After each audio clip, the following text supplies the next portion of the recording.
અમદાવાદમાં કોરોના વાયરસે મચાવેલા હાહાકારથી 24 કલાકમાં 21 કેસ નોંધાતા તંત્ર દોડતું થયું. રાજ્યમાં કોરોનાએ પકડી રફતાર. અમદાવાદમાં 21 કેસથી ફફડાટ. રાજ્યમાં કોરોના વાયરસે ફરી પગપેસારો કર્યો અને હવે કોરોના વધુ ખતરનાક બનતો જાય છે. ખાસ કરીને અમદાવાદમાં દિવસે ને દિવસે વધી રહેલા કેસથી તંત્રની ચિંતા વધી. છેલ્લા 24 કલાકમાં અમદાવાદમાં 21 કેસ નોંધાતા ખળભળાટ મચી ગયો. નવા 21 કેસ સાથે જ અમદાવાદમાં કોરોનાના કુલ 60 કેસ થયા. 6 મહિના સહિત કુલ 21 વ્યક્તિ કોરોનાગ્રસ્ત છે.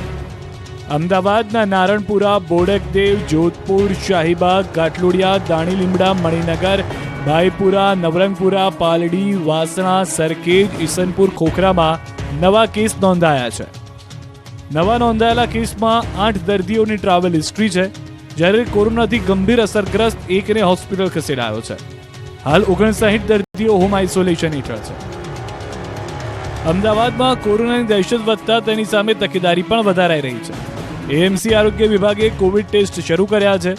એએમસી સંચાલિત હોસ્પિટલ અર્બન હેલ્થ સેન્ટર પર ટેસ્ટ શરૂ કર્યા. અર્બન હેલ્થ સેન્ટર પર ટેસ્ટ કિટની વ્યવસ્થા કરાઈ. એન્ટીજન અને આરટીપીસીઆર ટેસ્ટ થશે. શહેરમાં પ્રતિદિન કોરોના કેસમાં વધારો થઈ રહ્યો છે. અમદાવાદ ઉપરાંત રાજ્યના અન્ય શહેરોમાં પણ કોરોનાને લઈને તંત્ર તકેદારી રાખી રહ્યું છે.